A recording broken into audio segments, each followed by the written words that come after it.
MP में चौथे चरण के चुनाव के लिए 13 मई को मतदान होना है। चुनाव प्रचार का वक्त खत्म होने से पहले कांग्रेस और बीजेपी ने जमकर प्रचार किया, लेकिन इस बीच खंडवा से एक बड़ा बयान सामने आया। खंडवा से बीजेपी के प्रत्याशी ज्ञानेश्वर पाटिल ने बीजेपी कार्यकर्ताओं को बड़ा ऑफर दिया। पाटिल ने कहा कि जिस बूथ पर कांग्रेस को एक भी वोट नहीं मिलेगा, उस बूथ के बीजेपी कार्यकर्ताओं को पीएम मोदी से मुलाकात कराई जाएगी। तो साथ ही उन्होंने कहा कि जिस बूथ पर 80% से ज्यादा मतदान होगा, वहां के कार्यकर्ताओं को अयोध्या में राम मंदिर के दर्शन कराए जाएंगे। कई सवाल हैं जिनके जवाब जानने की कोशिश करेंगे। खास पैनल भी हमारे साथ जुड़ेगा, लेकिन आइए सबसे पहले आपको सुनाते हैं ज्ञानेश्वर पाटिल का बयान। जिस बूथ पर 80% से अधिक मतदान होगा, उस बूथ के कार्यकर्ताओं को अयोध्या दर्शन करने के लिए लेकर जाऊंगा।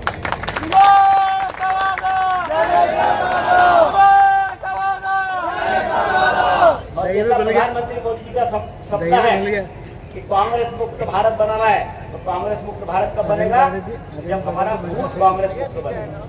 और कांग्रेस मुक्त बूथ बनाने के लिए जिस बूथ पर कांग्रेस को 0 वोट मिलेगा, उन बूथ के कार्यकर्ताओं को प्रधानमंत्री मोदी से मिलाने के लिए लेकर जाऊंगा। ये आप लोगों से निवेदन है कि आप खुद उम्मीदवार बनकर एक वोट 13 तारीख को 3 नंबर के कमल के फूल का बटन दबाओ, मुझे आशीर्वाद दो और हमारे प्रधानमंत्री मोदी के हाथ मजबूत करो। बहुत बहुत धन्यवाद। जय हिंद, जय भारत। तो ज्ञानेश्वर पाटिल खंडवा से सांसद हैं, मौजूदा प्रत्याशी हैं बीजेपी के। उन्होंने बीजेपी कार्यकर्ताओं को ऑफर दिया, कहा जिस बूथ पर एक भी कांग्रेस को वोट नहीं मिलेगा, उन कार्यकर्ताओं की मुलाकात पीएम मोदी से कराई जाएगी और जहां 80% मतदान ऊपर चला जाएगा, उस बूथ के बीजेपी कार्यकर्ताओं को राम मंदिर ले जाएंगे ज्ञानेश्वर पाटिल। इस बयान के बाद से कांग्रेस अब निशाना साध रही है, बीजेपी की अपनी दलीलें हैं। हमारे साथ एक खास पैनल जुड़ रहा है। प्रवक्ता बीजेपी की तरफ से वंदना त्रिपाठी जी हमारे साथ हैं। इसके साथ साथ कांग्रेस की तरफ से प्रवक्ता नीलाभ शुक्ला जी हमें इस डिबेट में ज्वाइन कर रहे हैं। आप दोनों का स्वागत करता हूं, नीलाभ जी और वंदना जी। और अब से कुछ देर में वरिष्ठ पत्रकार भी हमें इसमें ज्वाइन करेंगे।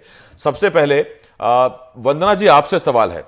वंदना जी, ठीक है, कांग्रेस मुक्त भारत की बात आप करते हैं, लेकिन जिस बूथ पर एक भी वोट कांग्रेस को नहीं मिलेगा, उसके कार्यकर्ताओं की मुलाकात पीएम मोदी से कराएंगे।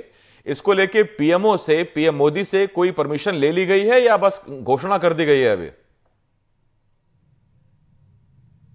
जी नमस्कार सभी को।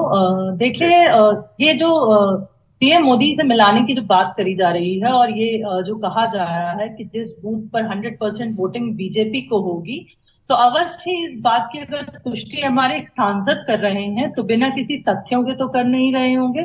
मैं भी इस बयान का सपोर्ट करती हूँ। देखिए, भारतीय जनता पार्टी ने हर अपने लोकसभा क्षेत्र में समरस बूथ बना रखे हैं। समरस बूथों का मतलब अर्थात जहां 100% मतदान भारतीय जनता पार्टी के लिए होंगे।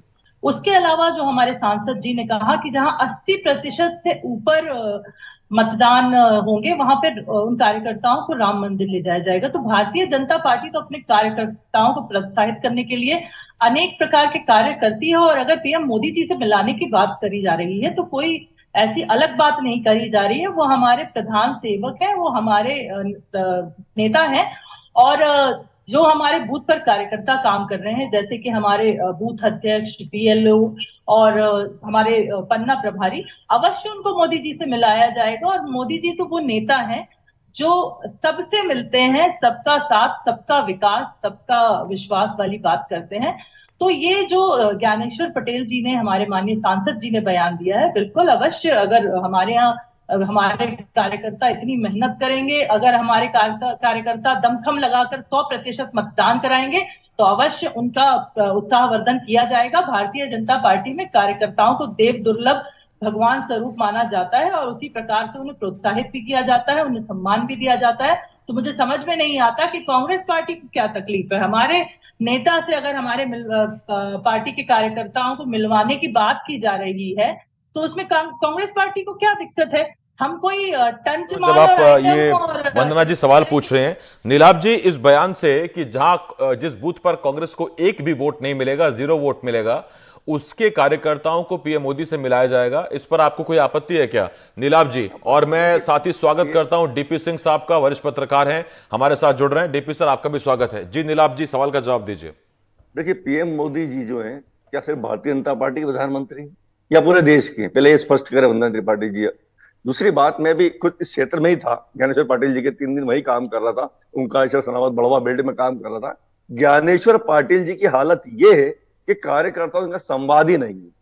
और अब ये पार्टी जनता को जुमले देते देते कार्यकर्ताओं को भी जुमले देने लग गई। कार्यकर्ता काम ही नहीं कर रहे हैं। देव दुर्लभ कार्यकर्ता की जो माला जप रहे हैं, देव दुर्लभ कार्यकर्ता लापता है क्षेत्र से। बूथ पे काम करने वाले इनको लोग नहीं मिल रहे। उसकी वजह कि ज्ञानेश्वर पाटिल जी के का सीधा संवाद नहीं है। बिल्कुल निष्क्रिय सांसद माने गए ज्ञानेश्वर पाटिल जी। आप, मैं खुद होकर आया हूं, मैं कोई जबानी बातें नहीं कर रहा हूं। मेरा 5 दिन का वहां पे दौरा था। ज्ञानेश्वर पाटिल जी के को कार्यकर्ता पहचानते ही नहीं है।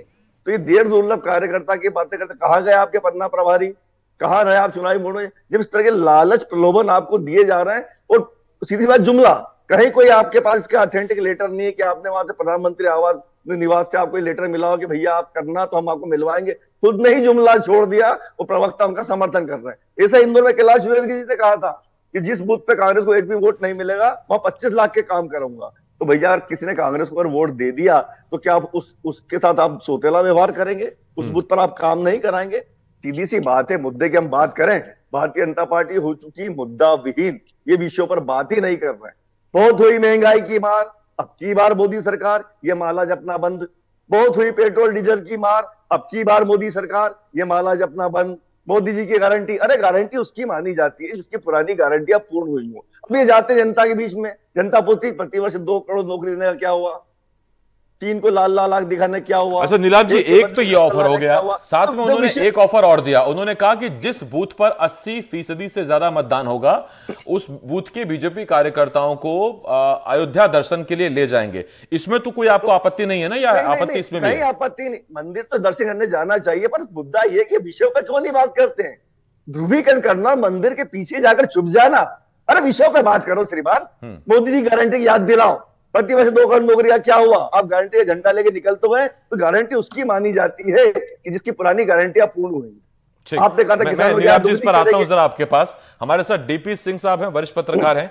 डीपी सर, स्वीप कार्यक्रम है, तमाम जागरूकता के कार्यक्रम है, अलग अलग तरह के जागरूकता अभियान है, लेकिन खंडवा से बीजेपी के प्रत्याशी एक नया ऑफर दे रहे हैं। वो बीजेपी कार्यकर्ताओं को कहते हैं कि अगर जिस बूथ पर 80% से ज्यादा मतदान हुआ, जो कि थोड़ा सा मुश्किल लगता है लेकिन होना चाहिए, वो कहते हैं कि जिस पर 80% से ज्यादा मतदान हुआ उस बूथ के कार्यकर्ताओं को लेकर मैं अयोध्या जाऊंगा राम मंदिर में।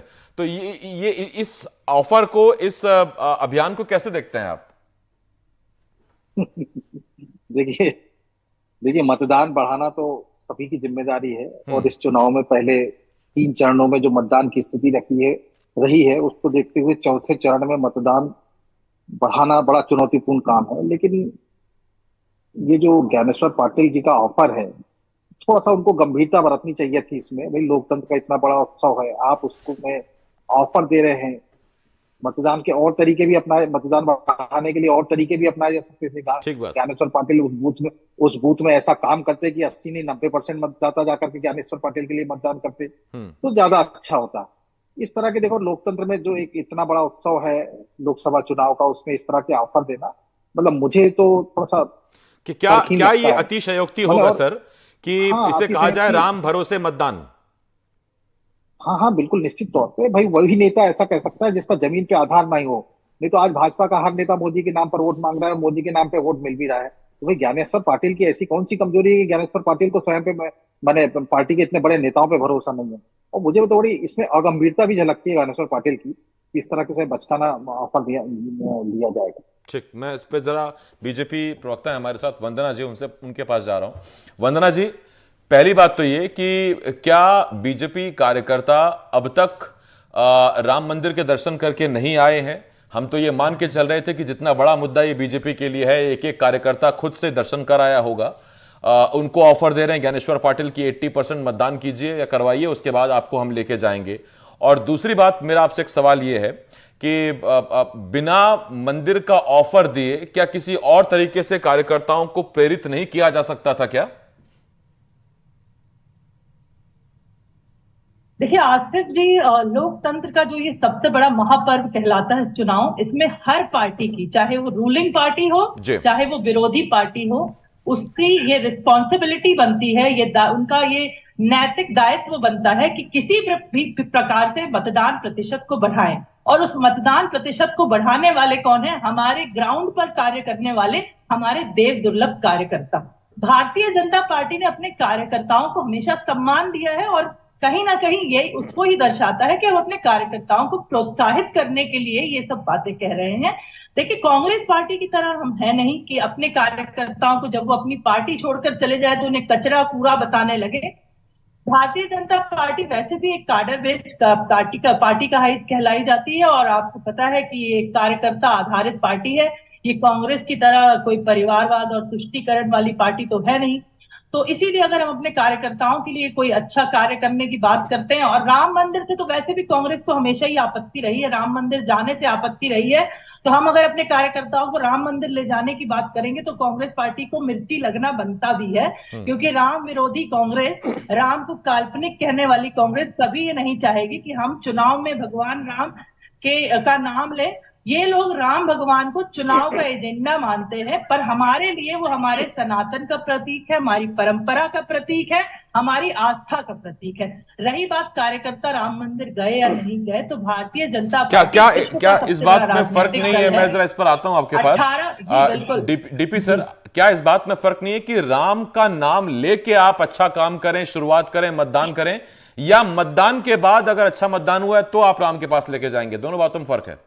देखो, हम सनातन संस्कृति में रहते हैं। राम का नाम तो सभी समय और 24 घंटे लेना बहुत अच्छी बात है, लेकिन थोड़ा सा अभी वंदना जी जिस तरह की बात कर रही थी ना, तो ये आपको ज्ञानेश्वर पाटिल को ध्यान में रखना चाहिए था कि जिस पार्टी ने 10% वोट शेयर बढ़ाने का लक्ष्य रखा था, जिस पार्टी ने 51% वोट शेयर प्राप्त करने का शेयर रखा था, जिस पार्टी ने 370 मतदाता हर बूथ पर ज्यादा मतदान कराने का लक्ष्य रखा था, क्या वो संगठन और उसके कार्यकर्ता इतने कमजोर हो गए हैं कि इस तरह का ऑफर ज्ञानेश्वर पाटिल को लाना पड़ा? ये सब बहुत विचारणीय प्रश्न है। और जिस तरह से आप देवतुल्य कार्यकर्ताओं की बात कर रही हैं, तो ये भाजपा का कार्यकर्ता ही है जो मतदाता को निकालता है और बूथ तक के पहुंचाता है। ठीक बात। वो कभी किसी ऑफर का मोहताज नहीं रहा है। वो पार्टी इतनी बड़ी भाजपा के कार्यकर्ताओं ने खड़ी करी है। नीलाभ जी, आपके पास भी कुछ है offer? Buy 1 get 4, buy 2 get 5, कुछ ऑफर है आपके पास? आपने वंदना जी से पूछा कि आपके कार्यकर्ता अभी तक क्या दर्शन करने नहीं गए, राम के नाम से वोट कर? मेरे ख्याल से मेरी भारतीय जनता पार्टी की प्रवक्ता बहन बेटी है, ये खुद भी अयोध्या नहीं गई होंगी अभी तक, जिसके नाम भगवान के नाम से वोट का वार है। अरे इनके लिए राम सिर्फ सत्ता प्राप्ति के साधन है, जो मोक्ष प्राप्ति के साधन हुआ करते हैं उनके नाम से ये वोट का वार है। भगवान के नाम, भगवान के नाम, आपका पर्याप्त समय हो चुका है। जी, एक मिनट, मैं आता हूं आपके पास। देखिए भगवान के नाम पे कौन क्या मांगता है, कौन मांगता है? अरे आप तो काम के नाम पे मांगिए ना। आपके देव दुर्लभ कार्यकर्ता आपसे काम नहीं कर रहे हैं, उसकी वजह बताऊं मैं आपको। आपके कार्यकर्ता इस समय हताशा के मोड में आ चुके हैं।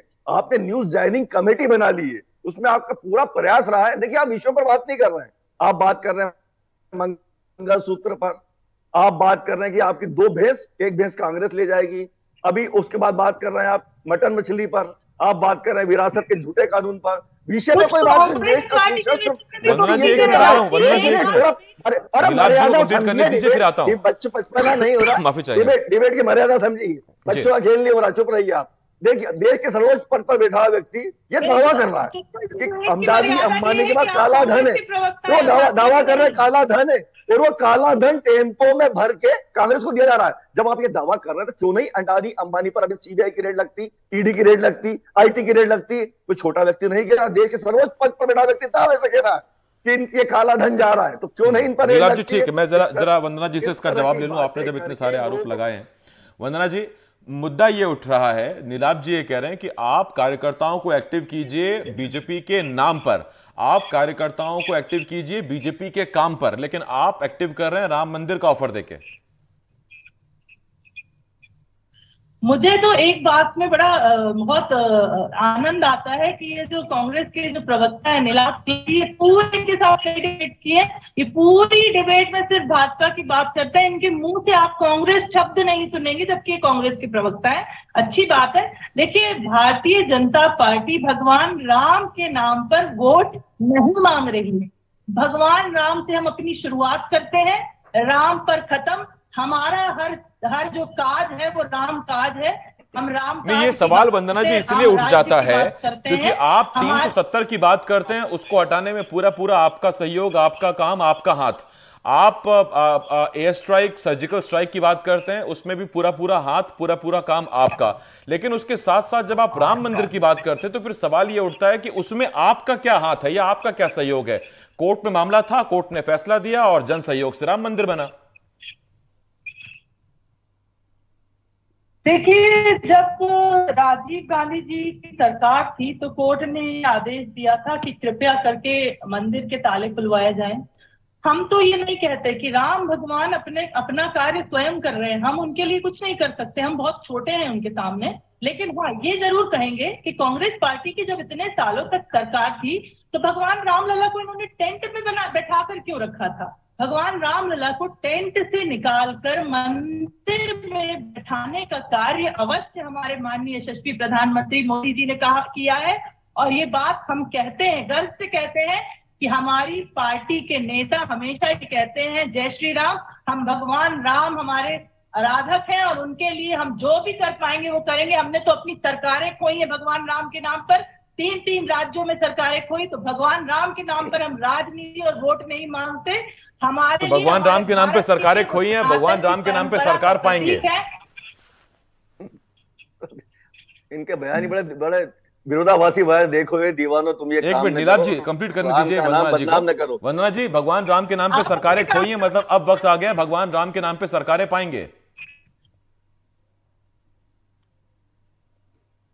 वंदना जी आवाज नहीं पहुंच रही है। देखिए, हाँ जी, भगवान बोलिए, राम के नाम पर सरकारें खाने की बात कहीं हो ही नहीं रही है आरिफ जी। देखिए, आपने देखा कि उन्होंने ये कहा कि जो हमारे कार्यकर्ता जो हमें बूथ पर विजयी बनाएंगे उन्हें हम राम मंदिर के दर्शन कराएंगे। आपने पूछा कि आपके कार्यकर्ताओं ने अभी तक राम मंदिर के दर्शन नहीं करे, तो मैं अपनी बात कर लूं, मैंने नहीं करे हैं, क्योंकि जब राम मंदिर निर्माण हुआ था उसके बाद से निरंतर चुनाव की मैं प्रक्रिया में हूं। अवश्य चुनाव के बाद मैं भी दर्शन करूंगी, हमारे कार्यकर्ता भी दर्शन करेंगे। तो अगर हम भगवान राम के दर्शन करते हैं, जाकर उनका आशीर्वाद लेते हैं, तो इसमें क्या गलत है? मुझे ये बिल्कुल समझ गलत में नहीं आता है, लेकिन जो कि इस ऑफर बात दिया पे गया कांग्रेस उसी पर पार्टी हम को तो क्यों सवाल पूछ रहे आपत्ति हैं। गलत है? सही का ऐसा कुछ नहीं है, कोई कोर्ट नहीं। अवश्य वंदना जी होता मैं है आ रहा हूं कि आपके पास। कार्यकर्ताओं नीलाभ को जी एक मिनट दर्शन आपके पास भी आता हूं। डीपी सर आपसे एक सवाल है। सर जैसा आपने कहा कि बीजेपी का कार्यकर्ता, वंदना जी बार बार कह रही हैं और ठीक भी है कि बीजेपी का काडर है, ये कार्यकर्ता बेस पार्टी है, और ऐसे में बीजेपी का कार्यकर्ता सेल्फ मोटिवेट रहता है, जिसे देव दुर्लभ बताया जा रहा है, जिसे त्रिदेव कहा जाता है। तो उस देवता का भगवान से मिलन कराने की ये कोशिश है क्या? नहीं, प्रयास अच्छा है हम्म। आसिफ, उसमें बुराई नहीं है। जी। लेकिन क्या है कि चुनाव के टाइम में जिस तरह से चुनाव आयोग ने एक ऑफर दिया है कि हम मतदान बढ़ाने के लिए घर घर जाएंगे, पीले चावल लेके जाएंगे, हम्म। एक अच्छा ऑफर है, सकारात्मक पहल है। भी मतदान बढ़ना चाहिए, हर आदमी को वोट डालना चाहिए, लोकतंत्र का महत्व समझना चाहिए।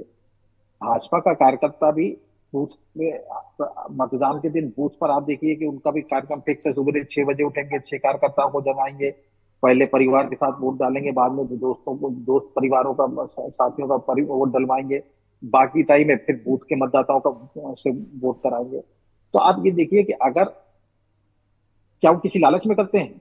नहीं करते ना, वो तो पार्टी के लिए करते हैं।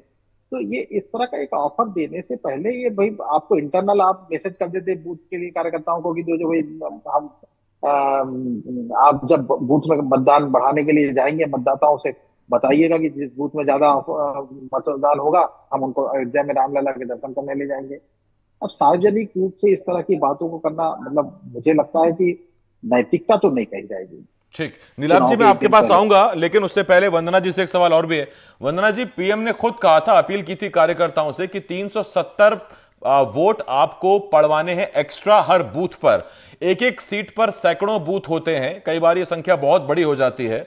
तो या तो वो पीएम की जो बात है कि 370 वोट आप एक्स्ट्रा पड़वाइए, कोशिश कीजिए हर बूथ पर, या तो वो हो नहीं रहा है, इसीलिए आपको ये लोक लुभावन, मन भावन ये ऑफर लाने पड़ रहे हैं, या अगर हर बूथ पर इतनी ज्यादा फिर वोटिंग होगी तो हर बूथ के कार्यकर्ताओं को पीएम मोदी से मिलवाएंगे क्या? इतना वक्त मिलेगा आपको पीएम का? देखिए, भारतीय जनता पार्टी के लिए जो महामाननीय प्रधानमंत्री मोदी जी, वही वो विश्व के नेता हैं जो कार्यकर्ता सम्मेलन के कार्यकर्ता महाकुंभ के माध्यम से अपने कार्यकर्ताओं को संबोधित करते हैं, कार्यकर्ताओं के बीच में जाते हैं।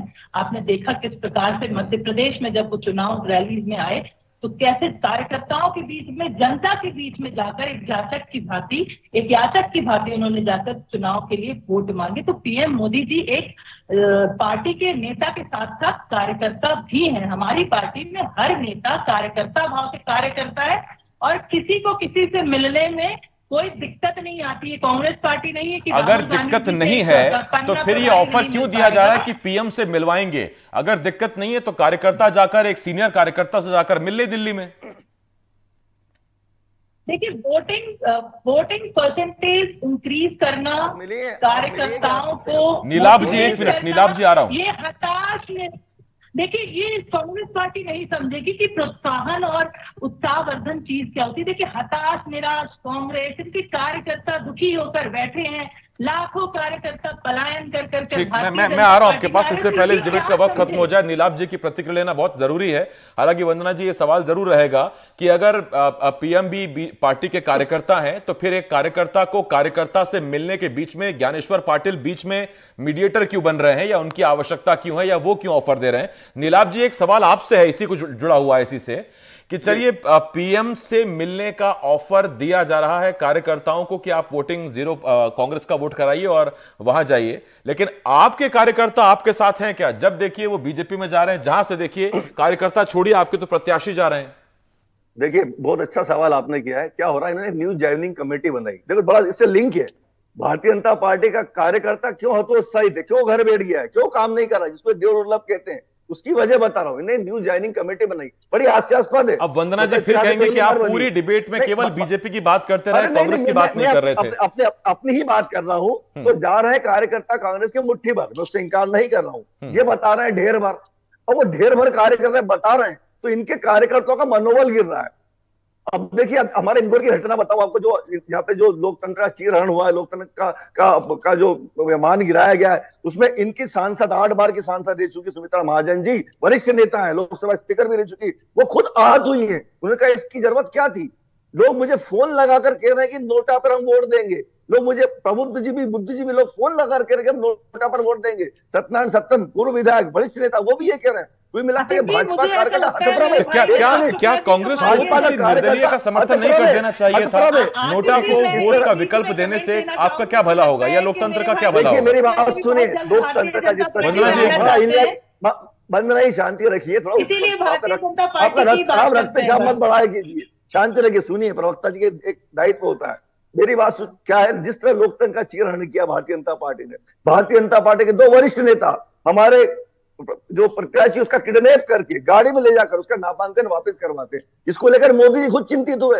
मोदी ने अपने अच्छा, ये किडनैपिंग वाली बात अक्षय कांति बम ने तो कही नहीं कि मुझे किडनैप किया है। देखिए क्या होता है, दबाव प्रभाव बना के, किडनैपिंग कोई बंदूक रख के नहीं किया जाता, दबाव प्रभाव। अरे तो आप ही तो कहते हो सर कि आप तो वीरों की पार्टी हो, जिसने अंग्रेजों से लड़ाई लड़ी, वो किससे डर सकता है? ऐसे ऐसे कार्यकर्ता आप क्या हुए, वो डर जा रहे हैं क्या? मानसिक रूप से दबाव प्रभाव बना के उन्हें लोकतंत्र का चीरहरण किया गया। इससे इंदौर की जनता आहत है। इंदौर की जनता, ठीक है सर, मेरे पास वक्त खत्म हो गया, लेकिन वोटर्स के लिए मेरे पास भी एक ऑफर है, एक अपील है। अपील यह है कि खूब से खूब मतदान करें, और एक ऑफर यह है कि मतदान करें, उसके बाद आप हमें अपनी सेल्फी जरूर भेजिएगा और हम एनडीटीवी पर आपकी सेल्फी दिखाएंगे। मैं यही ऑफर दे सकता हूं, और मुझे लगता है कि शायद ये ऑफर आपको अच्छा लग रहा होगा। बाकी जिसका आपको ऑफर अच्छा लगे उसको वोट जरूर दीजिएगा, लेकिन वोट दीजिएगा जरूर। नीलाभ जी, अब तो हो गया, बहुत धन्यवाद आपका। वंदना जी बहुत शुक्रिया, नीलाभ जी शुक्रिया, डीपी सर बहुत शुक्रिया आपका हमारे साथ जुड़ने के लिए। एक छोटे से ब्रेक के लिए यहां रुकना होगा, लेकिन ब्रेक के उस पार भी देखते रहिए एनडीटीवी मध्य प्रदेश छत्तीसगढ़।